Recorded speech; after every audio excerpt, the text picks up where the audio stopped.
A young performer unharnesses a century-old technique to summon moving shadows with their voice and fingertips, turning a quiet room into a theater of figures. Born into a family of storytellers, they learned to map sound to movement by listening to how light falls on surfaces and translating it into shadow puppetry. The journey was grueling, from practice sessions that craved silence to public trials where nerves turned sound into tremors, yet steady breathing and meticulous timing kept every silhouette in harmony.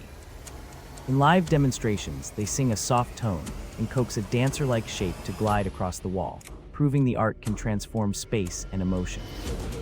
This talent has reshaped their career and given them a platform to teach others that imagination can sculpt light itself.